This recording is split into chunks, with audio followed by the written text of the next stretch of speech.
आज का विषय जो मैं आपके बीच में बांटना चाहूँगा वो है परमेश्वर के राज्य की जीवन शैली। अंग्रेजी में यहाँ लिखा है किंगडम लाइफस्टाइल, है ना। परमेश्वर के राज्य की जीवन शैली क्या है? ये परमेश्वर के राज्य की जीवन शैली आए हम जाने। इसका मतलब ये है कि हम अपने विचारों को, कार्यों को और व्यवहारों को परमेश्वर की इच्छा अनुसार अपने जीवन जिए। अपने आत्मिक जीवन में हम आगे बढ़े, प्रतिदिन धार्मिकता में आगे बढ़े, प्रेम में, और न्याय को हम प्राथमिकता दें। कई बार जब हम न्याय की बात करते हैं तो हम उसको इग्नोर कर देते हैं ना। हम न्याय को हम अपने जीवन में प्राथमिकता दे नहीं पाते हैं। हम कई चीज़ों पर और ध्यान दे देते हैं। तो परमेश्वर की जो हम ये किंगडम लाइफस्टाइल को जीने की कोशिश करते हैं, परमेश्वर के राज्य की जीवन शैली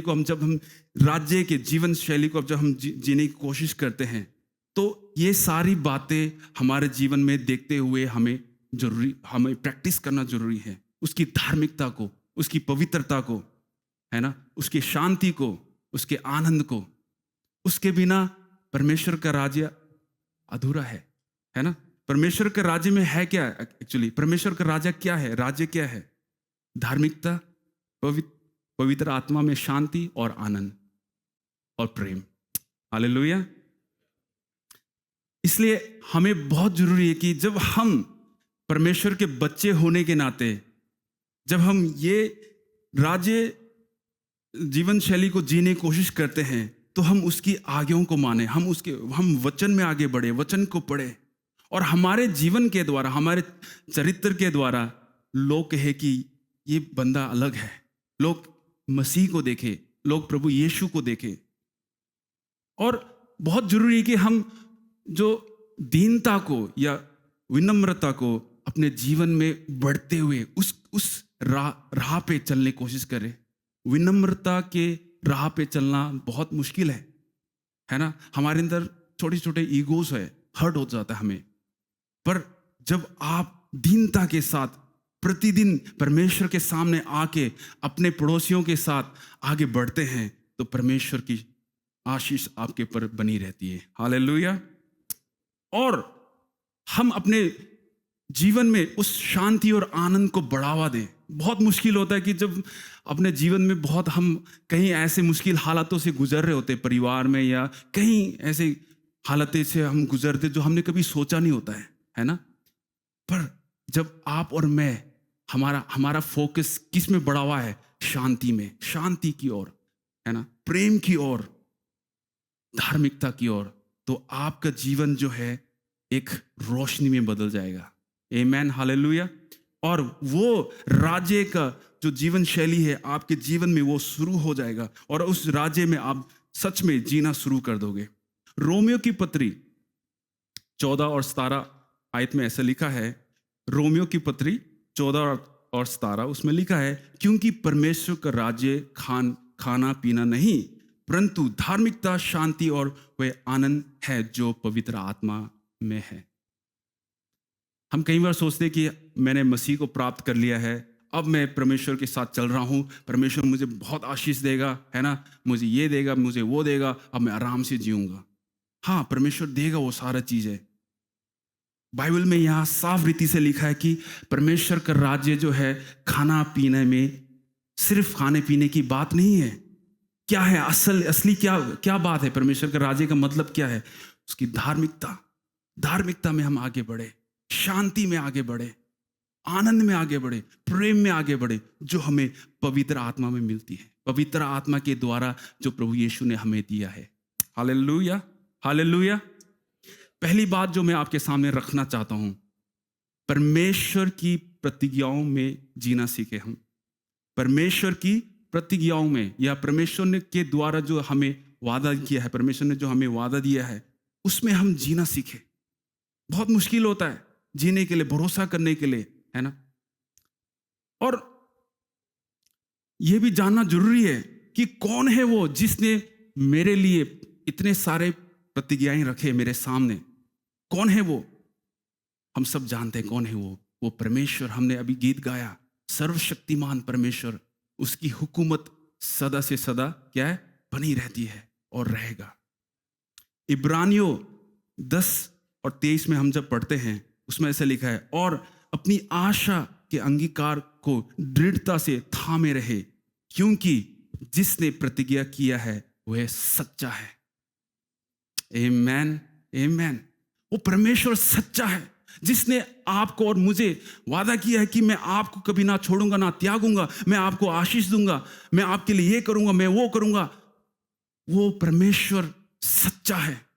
आप उसके पर पूरे रीति से आप उसके पर विश्वास कर सकते हैं। अपने विश्वास को दृढ़ बना के रखे, आप उसको तोड़े ना, आप थामे रहे उस विश्वास को, और विश्वास करो कि परमेश्वर अपने प्रतिज्ञा को आपके जीवन में पूरा करेगा।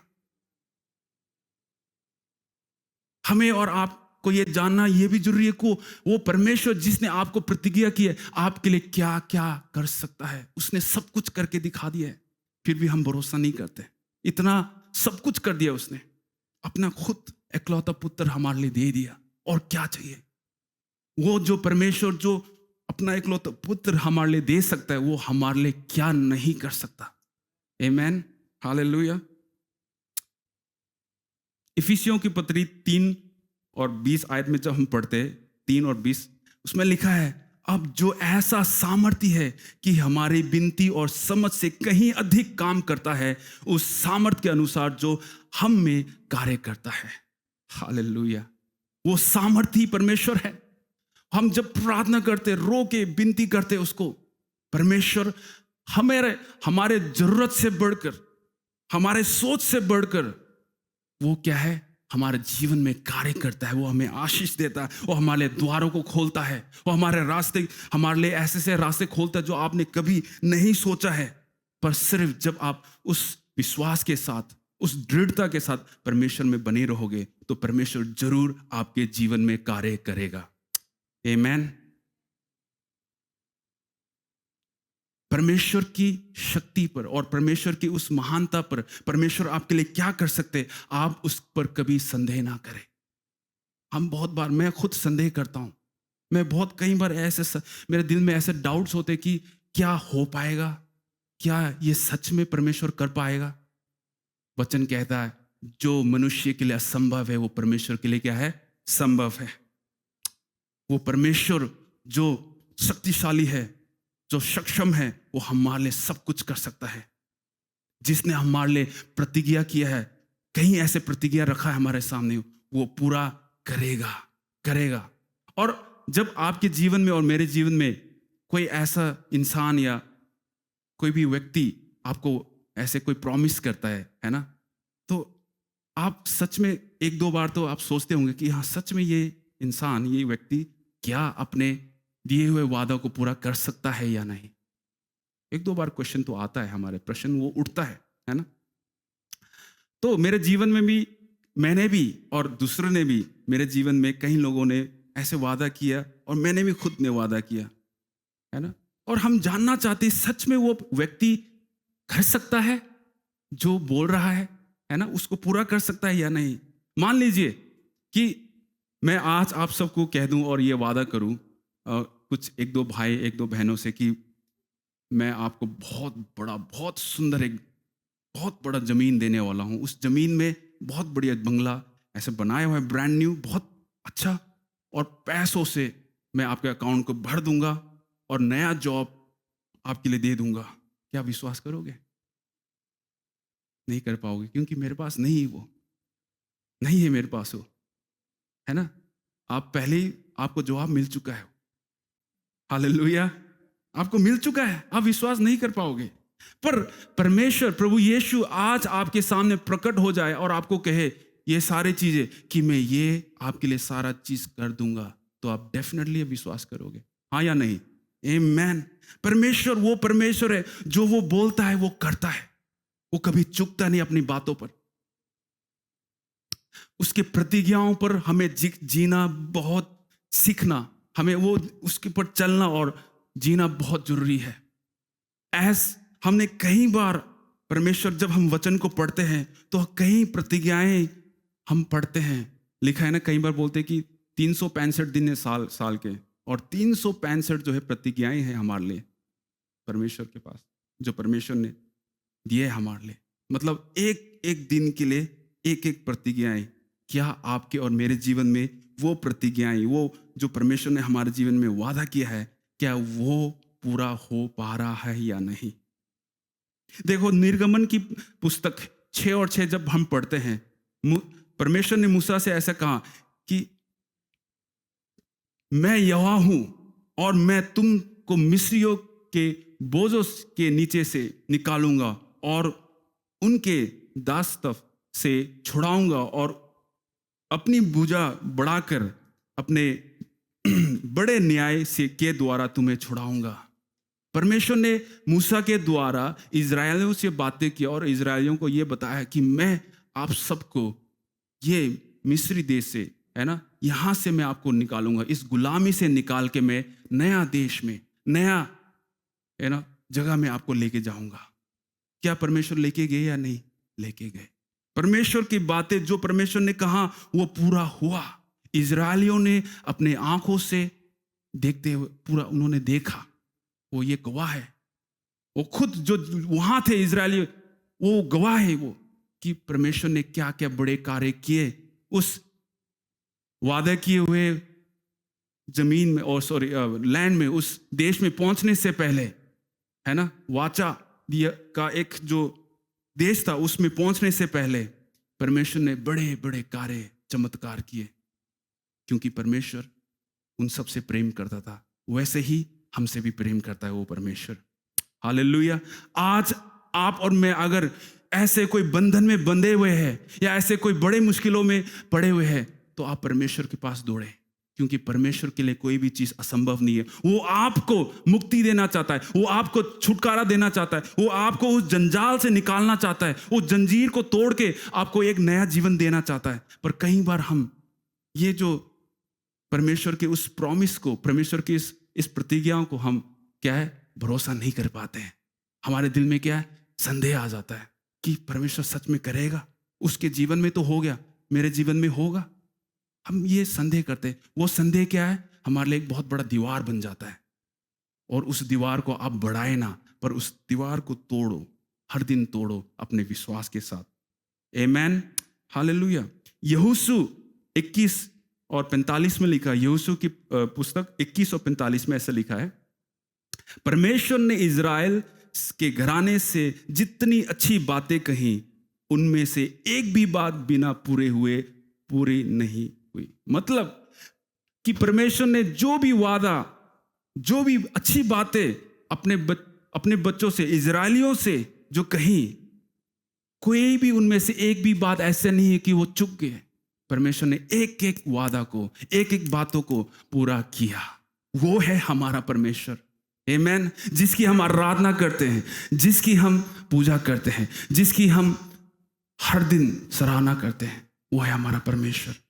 वो अपने प्रतिज्ञाओं को पूरा करने में विश्वास योग्य है। इसलिए आए हम अपने जीवन में इस जीवन शैली को, राज्य जीवन शैली को, है ना, और परमेश्वर के प्रतिज्ञाओं में जीना सीखे। आमेन। आप सब मेरे साथ हो? दूसरी बात जो मैं आपके सामने रखना चाहूँगा, मैं जब इसको अध्ययन कर रहा था इस वचन को, तो परमेश्वर ने ये बात बहुत बार मेरे जीवन में, ये बार बार इस शब्द को, इस पॉइंट को मेरे मन में डाला। अपने जुबान को या अपने जीभ को झूठ से दूर रखे। हमने कई बार सुना है बातें, है ना। नीति वचन 6:16 और से 19 तक जब हम पढ़ते हैं, मैं जल्दी से जल्दी पढ़ना चाहूंगा हम सबके लिए। ये 6 बातें यहोवा को घृणित है, वरन 7 है, अर्थात घमंड से भरी हुई दृष्टि, झूठ बोलने वाली जीभ। आगे आप पढ़ सकते हो। और झूठ बोलने वाली जीभ, क्या लिखा है, परमेश्वर उसे घृणित करता है।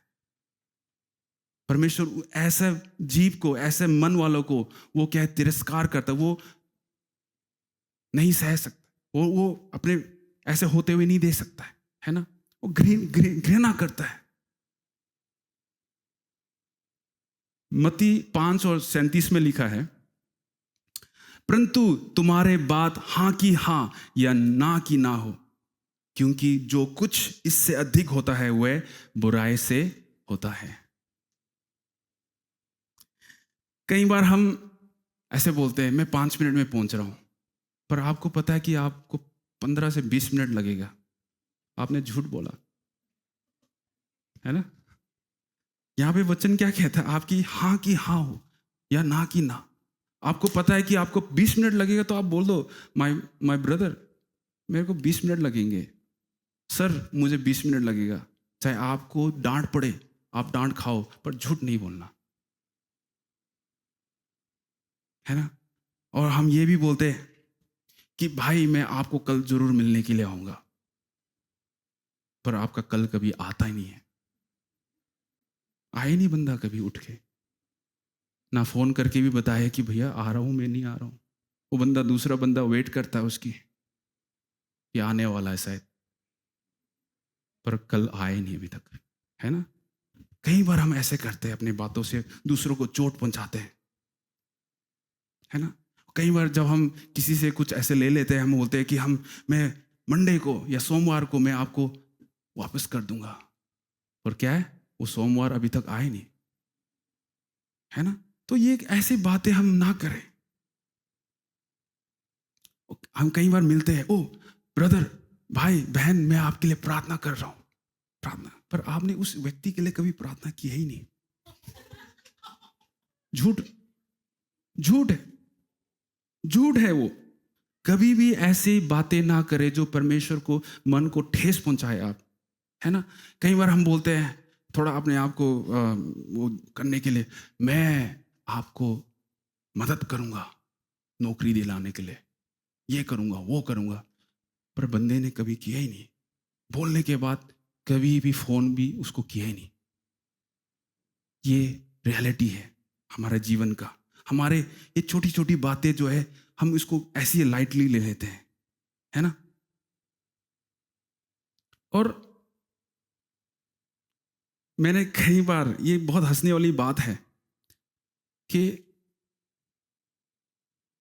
लोग अपने कद के बारे में भी वो क्या है, झूठ बोलते हैं, है ना। अगर वो कई लड़कियों को देखा है मैंने, सॉरी मैं कोई ऐसे वो नहीं करना चाह रहा हूँ, तो क्या करते हैं वो, है ना, वो अगर 5'2" के है ना, 5'2" के है, तो अपने आप को 5'5" के बताते हैं। और लड़के भी ऐसी ही है।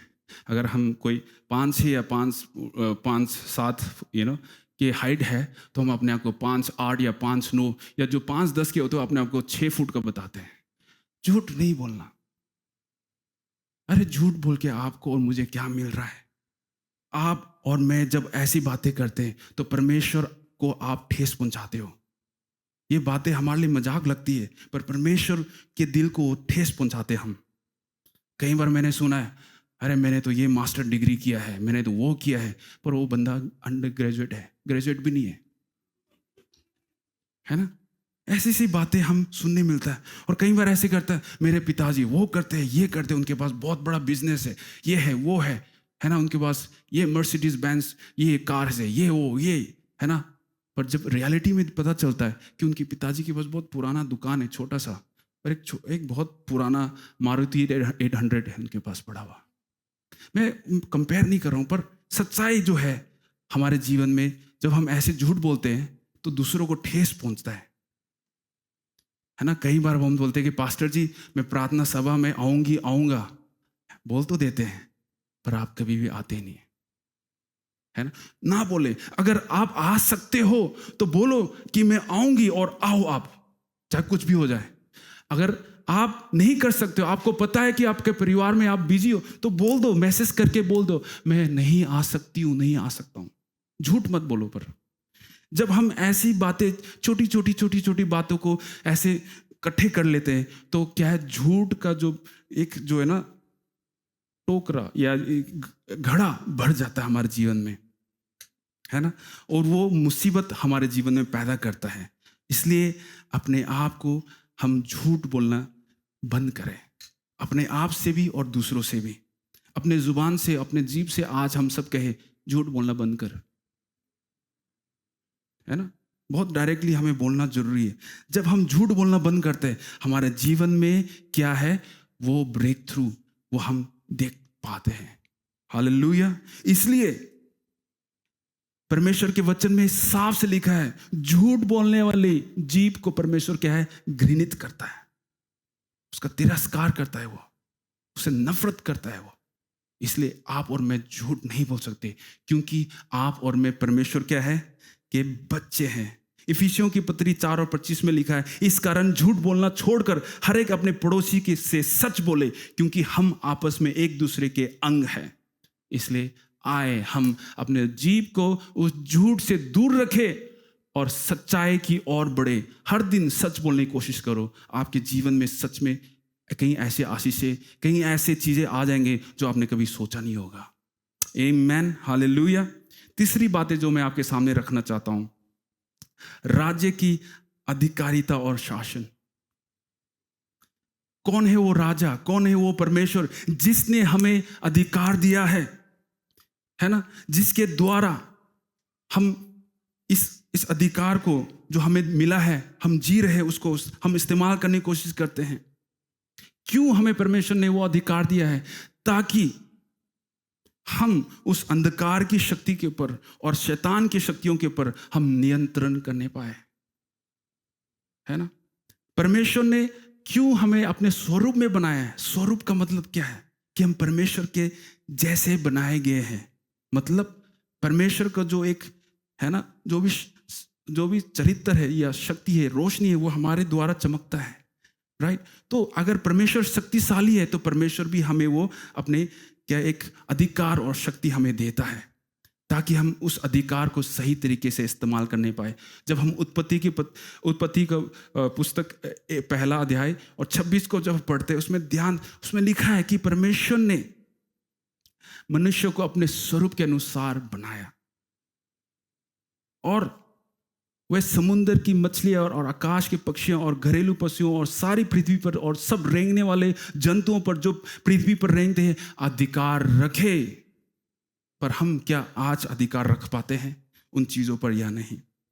क्या शैतान हमारे जिंदगी में अधिकार करता है, या हम शैतान की शक्तियों पर, उसके ऊपर हम अधिकार रखते हैं? क्या परमेश्वर ने जो हमें शासन करने के लिए बोला है, उसके साथ हर एक ब्रह्मांड में, पृथ्वी में जो कुछ भी होता है, परमेश्वर के इच्छा के बिना कुछ नहीं होता, परमेश्वर की मर्जी के बिना कुछ नहीं हो सकता। परमेश्वर के नॉलेज में सब कुछ है। बाइबल में लिखा है ना, मत्ती 10:29 में ऐसे लिखा है, क्या 2 गोराएं बहुत सस्ती नहीं बिकती? फिर भी ऐसा नहीं कि यदि उनमें से एक भी भूमि पर गिर जाए और तुम्हारा पिता को उसके विषय में मालूम ना हो। 30वां में लिखा है, 30 बाब में, तुम्हारे सिर का तो एक एक बाल गिना हुआ है। देखो, वो परमेश्वर है, उसके मर्जी के बिना कुछ नहीं होता, उसको सब कुछ पता है। वो जो छोटे छोटे चिड़िए मरते हैं, हमें तो लगता है कि परमेश्वर को पता नहीं होगा, परमेश्वर को पता है। वो परमेश्वर जो शासन जो करता है पूरे ब्रह्मांड में, है ना, उसका शासन, वो उसकी हुकूमत क्या है, पीढ़ी से पीढ़ी तक क्या है, बनी रहती है। वो वैसे ही परमेश्वर हमें तैयार कर रहा है उस चीज के लिए कि हम उसके साथ शासन करें, हम उसके साथ उस अधिकार में चले। पर हम क्या है, हम अपने अधिकार को शैतान के हाथ में सौंप देते हैं और शैतान को बोलते अधिकार कर मेरे पर, अपनी शक्तियों का इस्तेमाल कर मेरे पर, अंधकार की शक्तियों का इस्तेमाल कर। कैसे? जब हम झूठ बोलते हैं। कैसे? जब हम परमेश्वर की आज्ञा को नहीं मानते। इसलिए हम ऐसे चीजों पर शैतान को कभी भी अधिकार ना दे। हम ये भी जानना जरूरी है कि परमेश्वर है ना, जिसने हमें अधिकार दिया है, वो परमेश्वर, प्रकाशित वाक्य 3 और 7 में लिखा है कि जो परमेश्वर जो द्वार खोलता है उसको कोई बंद नहीं कर सकता, और जो परमेश्वर जो द्वार बंद कर देता है उसको कोई खोल नहीं सकता। वो परमेश्वर है हमारा, उसने जिसने हमें अधिकार दिया है। वो अधिकार के साथ परमेश्वर चाहता है कि हम अपने जीवन को व्यतीत करें, ऐसे ही हम ना करें। और कैसे इस अधिकार को हम पूरी रीति से इस्तेमाल कर सकते हैं? परमेश्वर के द्वारा दिया गया कवच जो हमें पहनना जरूरी है, जल्दी से जल्दी जब आप इफिसियों की पत्री 6 अध्याय 10 से 18 तक पढ़ते हैं, उसमें साफ साफ लिखा है कवच जो परमेश्वर ने हमें पहनने के लिए कहा है, सत्य का कवच है ना, सत्य से अपनी कमर कसकर और धार्मिकता की झिलम पहनकर और अपने पांव में मेल के साथ के सुसमाचार की तैयारी से के जूते पहनकर विश्वास की ढाल लेकर स्थिर रहो,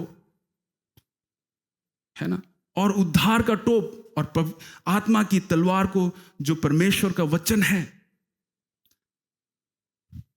और आत्मा में प्रार्थना और विनती करते रहो।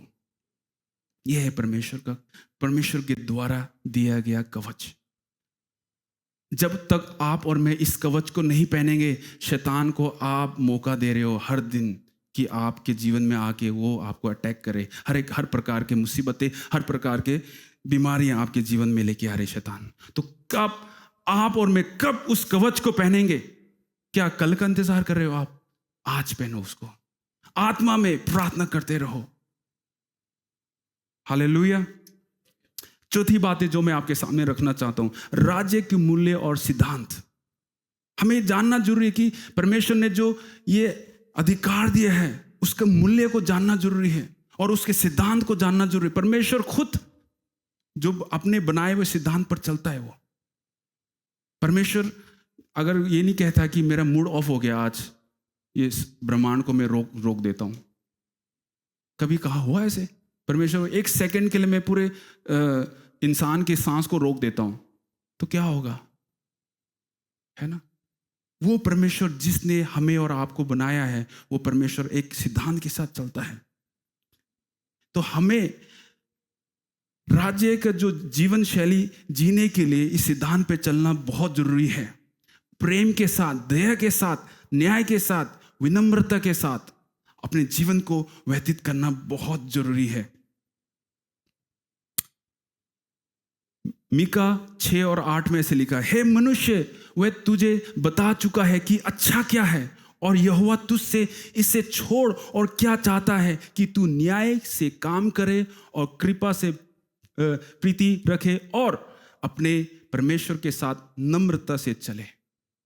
परमेश्वर यही चाहता है। पर अपने नबियों के द्वारा, अपने लोगों के द्वारा, अपने भक्तों के द्वारा परमेश्वर ने हमें कई बार बता दिया है कि परमेश्वर क्या चाहता है हमारे द्वारा, हमारे जीवन से क्या चाहता है। वो चाहता है कि हम न्याय से काम करें। वो चाहता है कि हम कृपा और दयालु में आगे बढ़े। वो अपने दिलों में, अपने जीवन में उसको हम रखे रहे और उसका इस्तेमाल करें, और परमेश्वर के सामने हमेशा नम्रता से चले, घमंड से नहीं, नम्रता के साथ आप चले। आमीन। परमेश्वर के सिद्धांतों का अभ्यास हम कैसे कर सकते हैं अपने जीवन में, उसको हम लागू कैसे कर सकते हैं? दूसरों को क्षमा करके। क्षमा करना बहुत मुश्किल है। दया दिखाओ, दूसरों को दया करो, क्षमा करो, अपने पड़ोसियों से प्रेम करो जैसे आप अपने आप से प्रेम करते हो। क्या बहुत मुश्किल है ये करना। हमने कई बार सुना है ये बातें। वचन में आगे बढ़ो, विश्वास करो, भरोसा के साथ अपने जीवन में आगे बढ़ो। परमेश्वर की आज्ञाओं को मानो। पवित्र आत्मा के द्वारा दिए गए वचन को आप ऐसा नकार ना दो,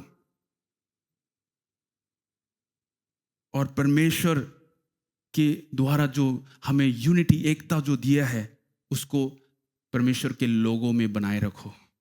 तो आप और मैं परमेश्वर की, मतलब आप और मैं परमेश्वर के उस वचन पर, उस सिद्धांतों पर दिए गए, उस पर चलते हैं, हम आगे बढ़ते हैं। मत्ती 7 और 24 में लिखा है, इसलिए जो कोई भी मेरे इन शब्दों को सुनता है और इन पर चलता है, उसकी तुलना उस बुद्धिमान मनुष्य से होगी जिसने अपना मकान चट्टान पर बनाया है। क्या आप और मैं प्रतिदिन परमेश्वर प्रभु यीशु के द्वारा दिए गए वचन पर चलते हैं या नहीं? क्या आप और मैं उस मूर्ख के समान है जिसने घर कहां पे बनाया था? बालू पे। उसकी नींव बहुत कच्चा। पर जिस व्यक्ति ने, जिस इंसान ने चट्टान के ऊपर अपने घर को बनाया, उसका नींव जो है बहुत पक्का और बहुत स्ट्रांग है। आए हम परमेश्वर के वचन में आगे बढ़े, उसके सिद्धांतों को सीखे और अपने जीवन में उसको हम अप्लाई करें।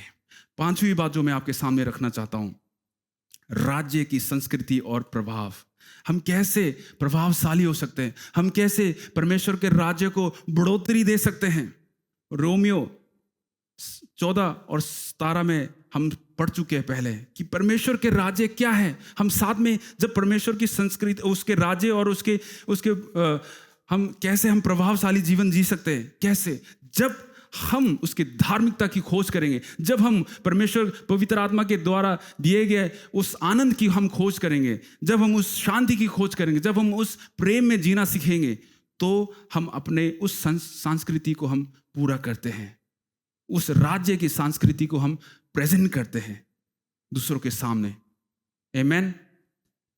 और परमेश्वर चाहता है ना, यूहन्ना 4 और 24 में लिखा है कि हम पूरे दिल से, पूरे मन से उसकी आराधना करें, आत्मा में होकर सच्चाई से उसकी आराधना करें।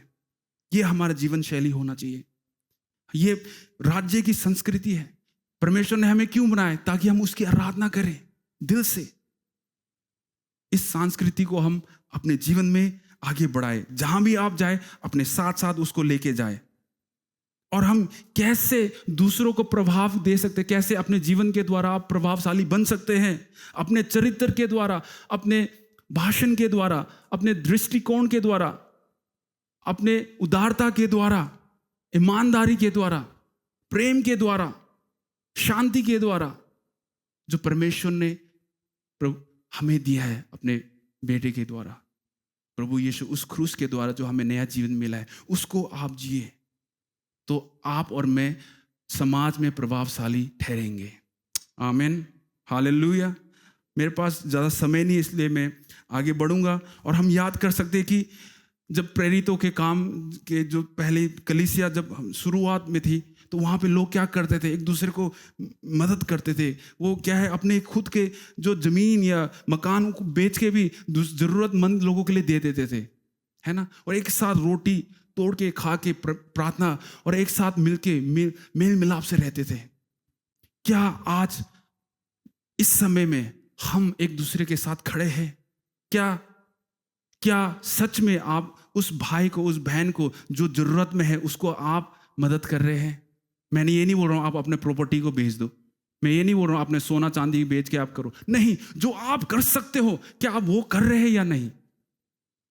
आपको पता है कि आप कर सकते हो, फिर भी आप नहीं करते हो, वो गुनाह है। आखिरी बात जो मैं आपके सामने रखना चाहता हूं, आशा और अपेक्षा में जीना सीखे। आशा और अपेक्षा में हम क्या बोलते हैं, हमारी आशाएं बहुत टूट जाती हैं। रोमियो 15 और 13 उसमें से लिखा है, उम्मीद का परमेश्वर तुम्हें सभी आनंद और शांति से भर दे, क्योंकि तुम उससे विश्वास करते हो, ताकि तुम पवित्र आत्मा की शक्ति से आशा से परिपूर्ण हो सके। उम्मीद, अपने उम्मीद गलत जगह में ना रखिए। जब आप और मैं गलत जगह में उम्मीद रखते, आशा करते हैं, तो आपको क्या है, सबसे पहले आपको चोट पहुंचती है, दूसरों से पहले आपको चोट पहुंचती है। इस जीवन में हम कई बार कहीं ऐसी आशाएं रखते हैं, कहीं ऐसी आशाएं हमारे जीवन में है। हम ये आशा रखते हैं कि मेरा रिश्ता जो है सुधर जाएगा, हम ये आशा रखते हैं कि मेरे परिस्थिति जो भी मैं होके गुजर रहा हूं वो ठीक हो जाएगी, है ना। ये भी आशा रखते हैं कि मेरे भविष्य कल उज्जवल हो जाएगा, सही हो जाएगा। ये भी आशा रखते हैं कि हम अच्छे दिन आने वाले हैं, है ना। हम कहीं आशा, हम ये भी सोचते हैं अपने बच्चों के लिए कि मेरे बच्चे आगे बढ़ के जीवन में वो बेहतर करेंगे, सक्सेस हो जाएंगे वो। ये भी आशा बच्चे भी, कई बच्चे परिवार में ऐसे होते हैं कि मेरे माँ बाप कब लड़ना बंद करेंगे। कई बातें, कई आशाएं हमारे टिका के रखी है ना। और जब हम गलत चीजों पे आशा रखते हैं तो हम अपने आप को ठेस पहुंचाते हैं। हमारी आशा परमेश्वर की प्रतिज्ञा के पर नहीं थी, परमेश्वर की बातों, परमेश्वर के वचन के पर नहीं, बल्कि इंसान के बातों पर। बल्कि जो आपको गलत आशा देती है तो आपको चोट सबसे पहले पहुंचेगा। इसलिए आप और मुझे परमेश्वर के उस प्रतिज्ञाओं पे आशा रखना बहुत जरूरी है। 2 कुरिन्थियों 1 का 2 में, जल्दी से मैं पढ़ूंगा, इसमें लिखा है, क्योंकि परमेश्वर ने जितनी भी प्रतिज्ञाएं की है वह सभी यीशु मसीह में हाँ है, इसलिए हम उसके द्वारा आमीन कहते हैं, ताकि परमेश्वर की महिमा हो। साफ साफ परमेश्वर के वचन में लिखा है, यहां पे साफ साफ। मैं विश्वास करता हूं कि आप और मैंने कहीं ऐसे प्रतिज्ञाएं की, कहीं ऐसे वादे किए एक दूसरे से, है ना। मैंने भी ऐसे वादा किया था मेरे वाइफ से शादी से पहले। मैंने उनको बोला था आप अपना पासपोर्ट तैयार कर लो। उनके पास पासपोर्ट नहीं था, पासपोर्ट तैयार कर लो। उन्होंने बोला क्यों? मैंने बोला सरप्राइज है। तो मैं चाहता था एक्चुअली कि मेरा शादी के बाद मेरा जो हमारा हनीमून है वो प्राग में हमें हनीमून मनाऊं। मैं यूरोप में एक बहुत ब्यूटीफुल सिटी है प्राग करके, चेक रिपब्लिक है, उसमें उसका वो कैपिटल है, वो चेक गणराज्य का एक राजधानी है, वो सबसे बड़ा एक शहर है। मैं चाहता था, मेरी वो ख्वाहिश थी, और मैंने अपने पत्नी को वादा किया कि मैं आपको ले जाऊंगा। पर हमारा हनीमून प्राग में नहीं हुआ, हमारा हनीमून जो है इस भारत में हुआ, शिलोंग में है ना। तो हम चूक जाते हैं अपने वादों को पूरा करने के लिए, कई प्रतिज्ञाएं करते एक दूसरे से, पर हम असफल हो जाते हैं।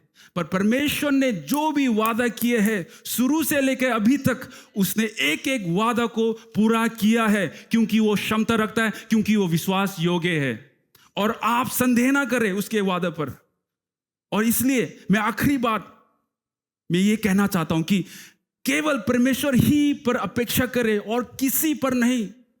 मैंने अपने जीवन में अपने आप को बहुत बार ठेस पहुंचाया है, अपने खुद के परिवार के ऊपर आशा रख के, या खुद के उनके ऊपर अपेक्षा करके कि हाँ वो मुझे हेल्प करेंगे, मदद करेंगे, या मेरे दोस्तों पर।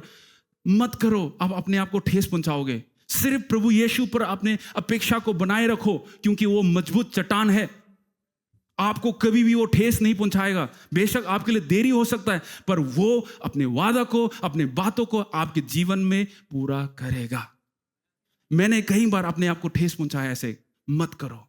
मैंने जीवन में सीखा है, मैंने अपने वाइफ को भी ये कह रहा था, मैं अपने आप के ऊपर भी अपेक्षा नहीं कर सकता, सिर्फ परमेश्वर के ऊपर। जब आप ऐसे करते हो ना, तो आप आशीष का कारण बनते हो, तो आप वो प्रभावशाली बनते हो, तो आप वो सिखाते हो लोगों को अपने जीवन शैली के द्वारा, अपने जीवन के द्वारा, कि हाँ मैं सिर्फ परमेश्वर के ऊपर अपेक्षा करता हूं और किसी के ऊपर नहीं। तब आप किसी के ऊपर अपेक्षा नहीं करते हो, और आपके दिल में कोई ठेस नहीं पहुंचता, और आप दूसरों को बुरा नहीं ठहराते कि उस बंदे ने मेरे लिए किया नहीं, वो नहीं किया, ये नहीं किया। आप कंप्लेन बॉक्स नहीं बनते हो, पर क्या है, आप परमेश्वर की ओर ताकते हो।